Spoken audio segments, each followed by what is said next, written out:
My cousin announced she was keeping my daughter because 2 weeks of babysitting made her the real mother.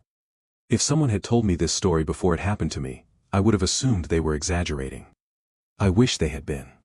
My husband and I have one daughter, Lily. She's 6 years old. She's funny, stubborn, obsessed with dinosaurs, and somehow manages to ask about 100 questions before breakfast every morning. She's also the center of our world. 2 years ago, I was diagnosed with a condition that required surgery. It wasn't life-threatening, but the recovery wasn't simple. My husband had just started a demanding new job and couldn't take more than a few days off. My parents lived across the country. We were running out of options. That's when my cousin, Amanda, offered to help. Amanda had always wanted children but had struggled with infertility for years. I knew how painful that had been for her. She loved kids, and Lily absolutely adored spending time with her. Amanda insisted it wasn't a burden. She said she'd be honored to keep Lily for 2 weeks while I recovered. She even refused the money we offered. At the time, I thought we were incredibly lucky. The first week went perfectly. Amanda sent pictures every day. Lily smiling at the zoo, baking cookies, building blanket forts, watching movies together. Seeing those photos made recovering in the hospital much easier. I kept thanking Amanda for everything she was doing. She always answered with the same message: "Don't worry about it. She's family." The second week felt different. The photos became less frequent. Whenever I called, Amanda answered instead of letting me talk to Lily. She always had an explanation. Lily was outside. Lily was taking a bath. Lily had already fallen asleep. It seemed odd, but I convinced myself I was overthinking it. After all, Amanda had been taking wonderful care of her. Then, 3 days before Lily was supposed to come home, Amanda posted something on social media. It was a picture of Lily asleep on the couch. The caption read, "Sometimes the family you're meant to have finds you in unexpected ways." People flooded the comments. Several friends congratulated her without understanding the situation. One person even wrote, "You two look like mother and daughter." Amanda replied with a heart emoji. That made me uncomfortable. I mentioned it to my husband. He thought it was a little strange too, but reminded me that Amanda had always been emotional about children.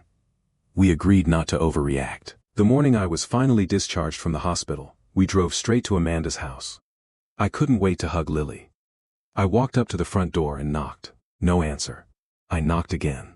Still nothing. Then I tried the handle. Locked. I called Amanda.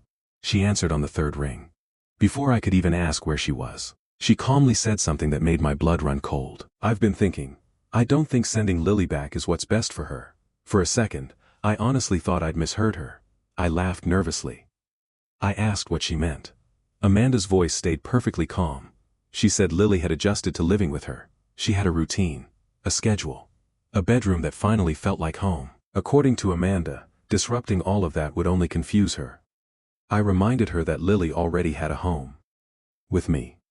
There was a long pause. Then Amanda quietly replied, "I think you're confusing biology with motherhood." I felt my husband grab my arm. He'd been listening on speaker. Neither of us could believe what we were hearing. Amanda continued talking as though this were the most reasonable conversation in the world. She explained that for 2 weeks she'd been waking Lily up, making her breakfast, helping with homework, reading bedtime stories, comforting her after nightmares, and taking her to the park. Then she said the sentence I'll never forget. "I've been doing everything a real mother does." My husband finally spoke. He firmly told her this wasn't funny and demanded she unlock the door. Amanda sighed. She said we were being emotional. She claimed Lily had already told her she wanted to stay. I immediately asked to speak to my daughter. Amanda refused. She said it would only upset her. At that point, I stopped trying to reason with her. I told her we were calling the police. She actually laughed. Then she said, "Go ahead. Lily is happy here." The call ended. My husband was already dialing 911 before I could say anything. Within minutes, 2 officers arrived. We explained everything from the beginning. The surgery. The temporary babysitting arrangement. The scheduled pickup. Amanda refusing to return our child. One officer knocked on the front door.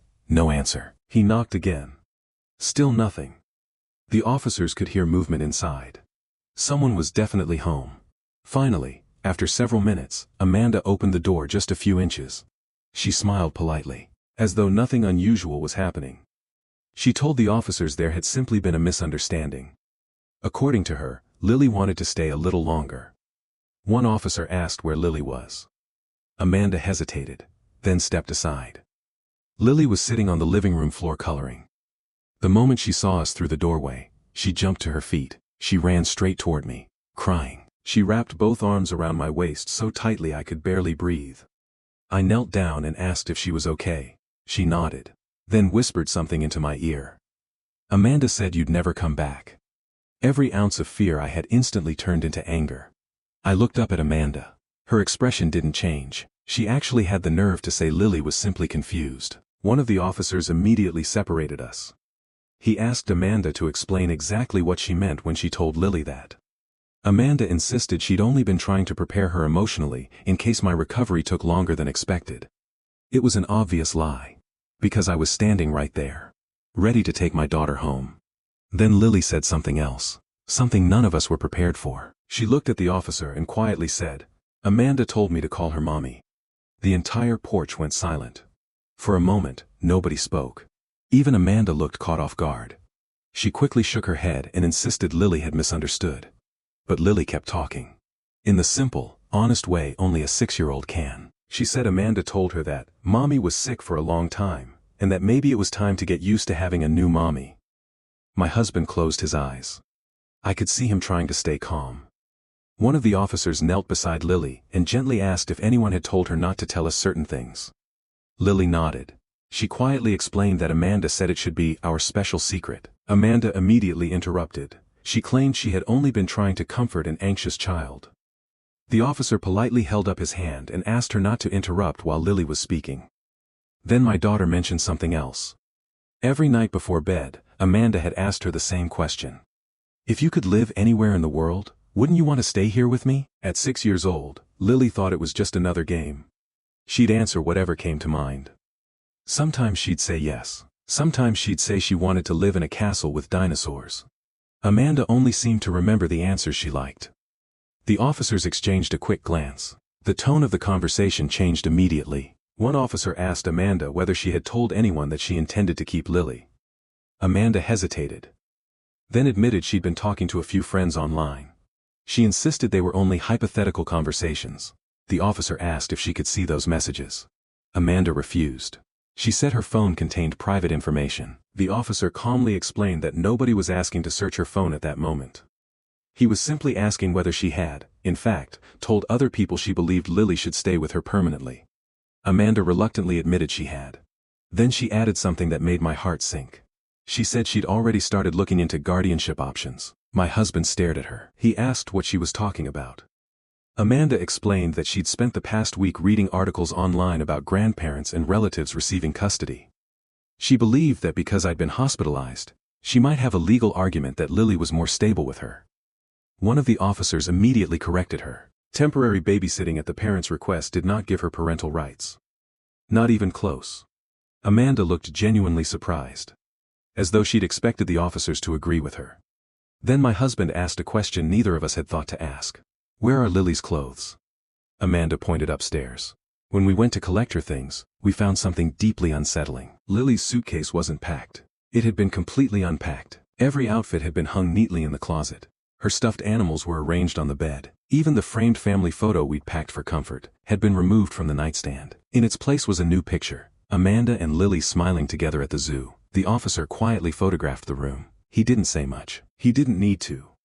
The room didn't look like a guest room anymore. It looked like someone had been preparing for a child to stay there indefinitely. As we carried Lily's suitcase back downstairs, Amanda suddenly broke down crying. She begged us not to take her away. She insisted Lily needed her. She claimed we were making a terrible mistake. Then she looked directly at Lily and said, "Tell them you want to stay with mommy." Lily didn't move. She slowly reached for my hand instead. And in the quietest voice imaginable, she said, "I already have a mommy." No one in the room said another word. We left Amanda's house that afternoon with Lily sitting safely in the back seat. She barely let go of my hand the entire drive home. That night, after we tucked her into her own bed, she asked me a question that broke my heart. "You're not going to leave me there again, right?" I sat beside her until she fell asleep. Then I walked into the living room and cried harder than I had after my surgery. Not because of the physical pain. Because I realized how frightened my daughter had been while pretending everything was okay. The following week, we met with a family attorney. Not because we wanted revenge, because we wanted to make sure nothing like this could ever happen again. The attorney explained that Amanda had no legal claim to Lily, temporary babysitting. Even for several weeks. Doesn't make someone a parent. Still, he advised us to document everything. The social media posts. The text messages. The police report. The officer's notes. And, most importantly, everything Lily had told us. We followed that advice. A few days later, Amanda began calling nonstop. At first, she apologized. Then she insisted she'd simply become too emotionally attached. After that, she blamed her infertility. She said years of failed treatments had clouded her judgment. I truly felt sorry for what she'd gone through. Infertility is heartbreaking. But heartbreak does not give someone permission to convince a child that her parents aren't coming back. Those are two completely different things. When I didn't respond, Amanda started contacting other relatives. Some believed her version of events. She told people we'd ripped Lily away after Amanda had sacrificed 2 weeks of her life to care for her. Fortunately, the story didn't hold up for long. Once relatives learned about the police visit, the social media posts, and Amanda telling Lily to call her mommy, the sympathy disappeared almost overnight. My aunt, Amanda's own mother, called me in tears. She apologized for her daughter's behavior. Then she admitted something that finally made everything make sense. Amanda had secretly decorated that bedroom months before my surgery. She told the family it was simply a guest room for visiting nieces and nephews. In reality, she'd been creating the room she'd always dreamed a child would have. None of them imagined she intended for Lily to stay there permanently. Amanda eventually began seeing a therapist. From what I've heard, she's still working through everything that happened. I genuinely hope she finds peace. But she won't find it through my daughter.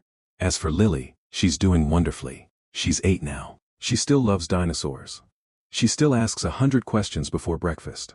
And every now and then, when she hugs me goodnight, I'm glad you're my mommy. She probably doesn't even remember why she started saying it. I do. People sometimes ask if I regret asking Amanda to babysit. The honest answer is, yes. Not because I think every relative is dangerous, but because I ignored the warning signs when they first appeared. I kept telling myself she meant well. Sometimes people do harmful things while believing they have good intentions. The harm is still real. Looking back, the scariest part wasn't that Amanda wanted to be a mother. It was that she slowly convinced herself she already was. And once someone starts believing a fantasy is more important than reality, reason becomes almost impossible.